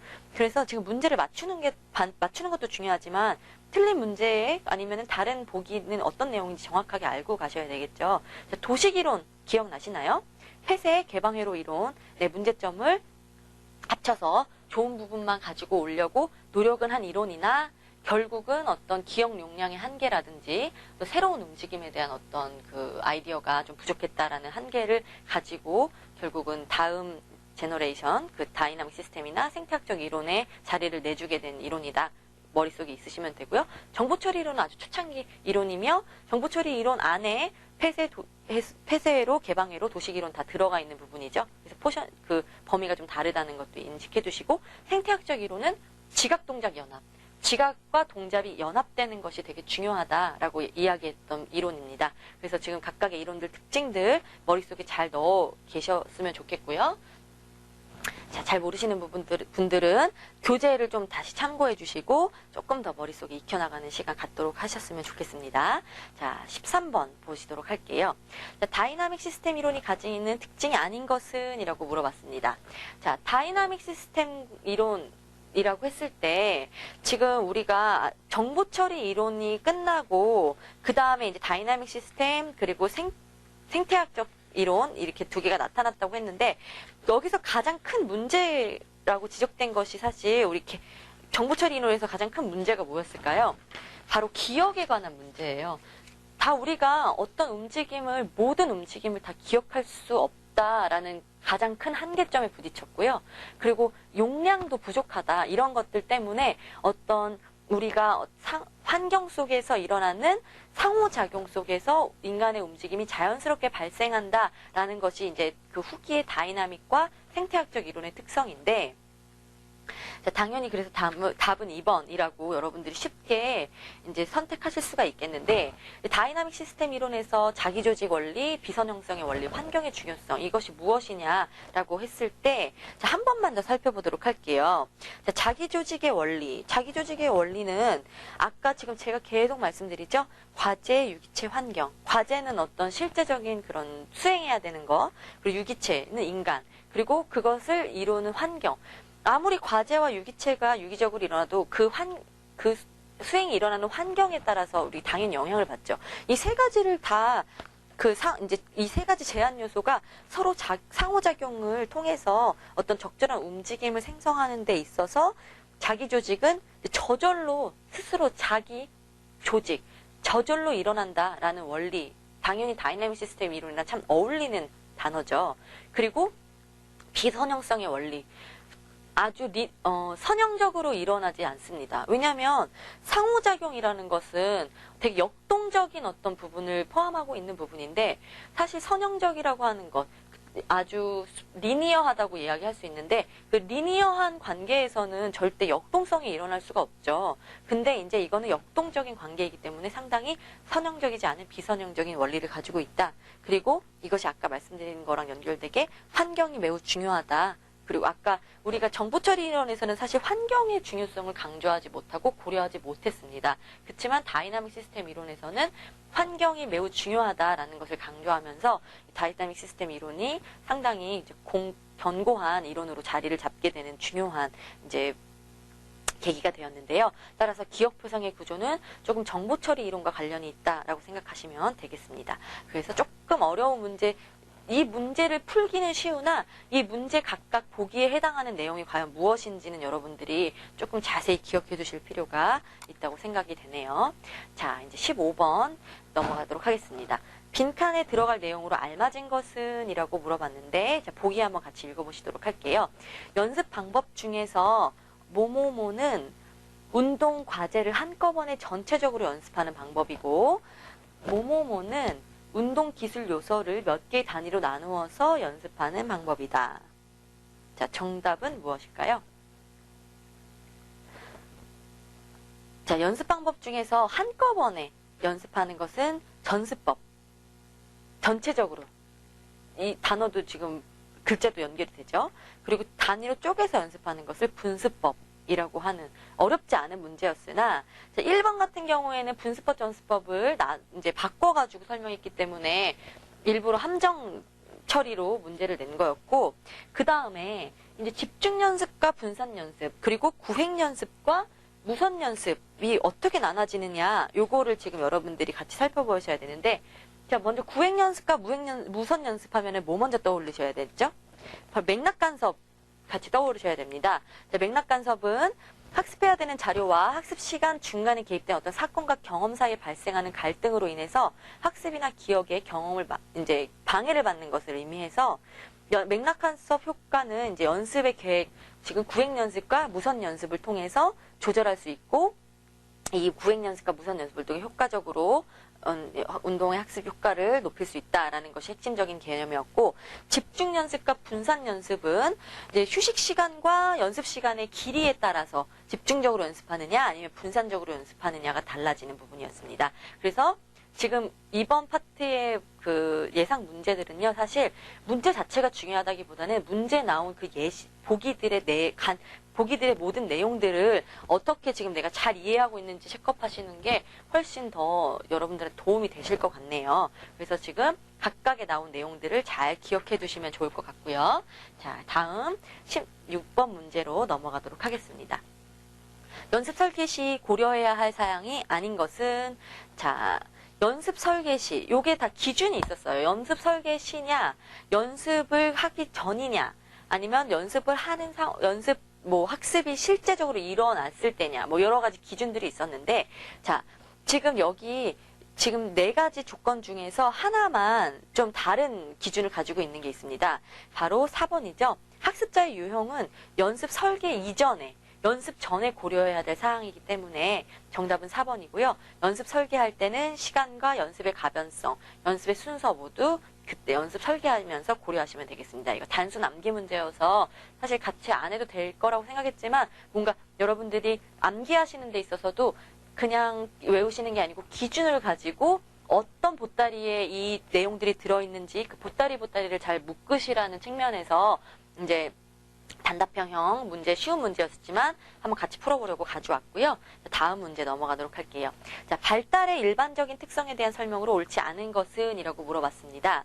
자, 1번 계열적으로 변화한다. 2번 발달 단계가 종종 역순으로 가기도 한다. 자, 1번과 2번 반대말이죠. 둘 중에 하나 틀렸다는 거 눈치채실 수 있었으면 좋겠고요. 기능적 역량이 연속적으로 변화한다. 연령과 밀접한 관련이 있다. 자, 나머지는 다 어떤 순차적인 변화를 내포하고 있죠. 그렇게 되면 정답 쉽게 2번으로 고를 수가 있죠. 아까 말씀드린 것처럼 인간이 아기가 태어나서 아직 걷지를 못하는데 뛸 수 있을까요? 절대 역순으로는 발달 단계가 이루어지지 않습니다. 걷길 앉고 서고 걸어야 뛸 수 있는, 당연히 계열적인 변화를 가지고 있는 게 인간의 발달적인 특성입니다. 따라서 나머지 3개도 이제 같이 알아두시면 좋겠고, 역순으로는 일어나지 않는다라는 거 기억해 두시면 좋겠습니다. 자, 20번 보기의 기술 중 옳은 것을 모두 고른 것은? 이라고 물어봤습니다. 자, 구획 연습이 무선 연습보다 맥락 간섭 효과가 크다. 자, 여러분 지금 구획 연습과 무선 연습 좀 기억이 나시나요? 예를 들어서 배구의 예를 설명을 드려보겠습니다. 1시간 동안 배구 연습을 한다고 했을 때 처음에 20분 동안 오버헤드 패스, 그리고 나머지 20분, 다음 20분은 언더핸드 패스, 나머지 20분은 스파이크를 연습하면서 순차적으로 연습하는 것을 구획 연습이라고 보시면 되고요. 무선 연습이라는 경우에는 이제 학습자가 운동 기술에 포함되는 어떤 하위적인, 지금 말씀드린 배구에 의해서는 오버핸드, 언더핸드, 그 다음에 스파이크를 무작위로 연습하는 것을 말합니다. 따라서 지금 맥락 간섭이라는 것은 어떤 학습해야 하는 자료와 학습 시간 중간에 개입된 사건이나 경험 사이에 발생하는 갈등으로 학습의 기억을 방해하는 것을 의미한다고 얘기했는데, 그렇다면 구획 연습, 순차적으로 진행되는데 어떤 기억이나 갈등이 발생할 개입의 여지가 클까요? 아니면은 랜덤하게 할 때 개입의 여지가 클까요? 당연히 순차적으로 진행될 때는 그런 개입의 여지가 적습니다. 따라서 맥락간섭 효과의 크기를 기준으로 본다면 구획 연습이 맥락간섭 효과가 더 적다고 볼 수 있고요. 이제 오히려 파지와 전이, 이 학습이 실제적으로 기억이 더 오래 남는가를 위해서 연습할 때는 무선 연습을 통해서 맥락간섭 효과가 큰데도 불구하고 전이가 이루어졌는지 보려고 할 때는 무선 연습을 또 하는 경우가 있는데요. 이런 식으로 운동 학습의 어떤 목표에 따라서 우리가 연습의 방법을 바꿀 수가 있고, 지금 가에 해당하는 내용은 구획 연습이 더 맥락간섭 효과가 적다라고 생각할 수 있기 때문에 정답은 아닌 것으로 체크하시면 될 것 같고요. 자, 집중 연습은 연습 시간이 휴식 시간에 비해 상대적으로 긴 연습법이다?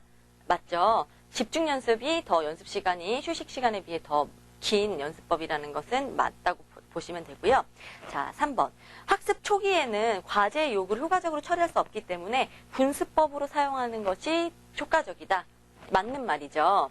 지금 이 분수법 사용한다는 것은 지금 학습자가 아직 초기 단계에 있고 많이 피로해서 어떤 부상을 발생할 가능성도 높고 이럴 때는 이제 불연속적인 운동 기술이라고 할지라도 분산 연습을 하는 것이 더 효과적이다라고 볼 수 있습니다. 그래서 다라고 체크해주면 다가 맞는 내용이고요.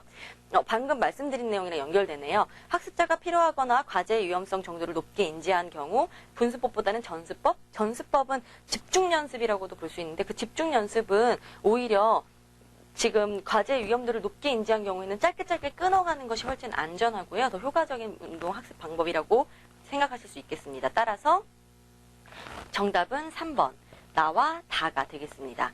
요 해설에 대한 부분은 교재에도 자세히 나와 있으니까 같이 다시 한번 읽어보시면 되겠습니다. 자, 그리고 22번. 학습의 단계 중에 젠타일의 2단계에 대한 설명으로 바르지 않은 것은? 이라고 물어봤네요.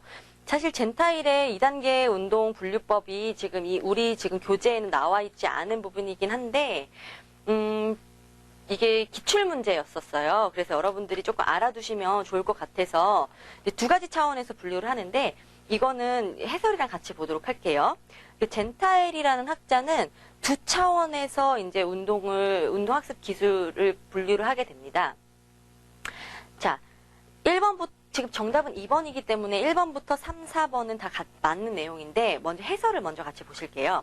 젠타일은 환경적 맥락과 동작의 기능에 근거한 운동기술 분류 방법을 제시하였는데 폐쇄 운동 종목에서는 운동기술 수행의 고정화가 필요하고 개방운동 기술에서는 운동기술 수행의 다양화가 필요하다라고 이야기했다고 합니다. 자, 폐쇄운동 기술과 개방운동 기술 다 기억나시죠? 이 두 가지 운동 종목을 두 가지 차원, 환경적인 맥락과 동작의 기능에 따라서 근거해서 운동 분류를 해야 된다라는 것을 제시하였는데요.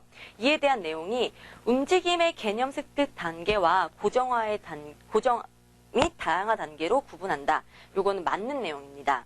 그리고 2번, 고정화 및 다양화 단계는 운동 기술의 유형과 없이 같게 적용한다? 벌써 틀린 말이죠. 우리 밑에서 폐쇄 운동 종목과 개방 운동 종목에 따라 다르게 나타난다고 이야기했는데 운동기술 유형에 관계없다라고 하는 것은 틀린 말입니다. 자, 사격과 양궁과 같이 폐쇄 운동 종목 기술에는 운동기술 수행의 고정화가 필요하다. 맞는 얘기고요. 럭비와 같이 다양한 어떤 개방 운동 종목에서는 운동기술 수행의 다양화가 필요하다. 이 부분은 조금 지금 해설에 나와 있는 것처럼 폐쇄 운동 기술에서는 운동 수행 기술의 고정화, 그리고 개방 운동 기술에서는 운동 수행의 다양화, 이 두 가지의 어떤 그 기준을 가지고 두 차원의 기준을 가지고 젠타일이 운동을 구분했다라고 생각하시면서 조금 암기해 주시면 좋을 것 같네요. 네, 지금까지 인간 운동 행동의 이해에 대해서 이야기해 봤는데요. 우리 스포츠 심리학의 그 세부적인 영역, 운동 제어, 운동 학습, 운동 발달까지 오늘 같이 살펴보았습니다.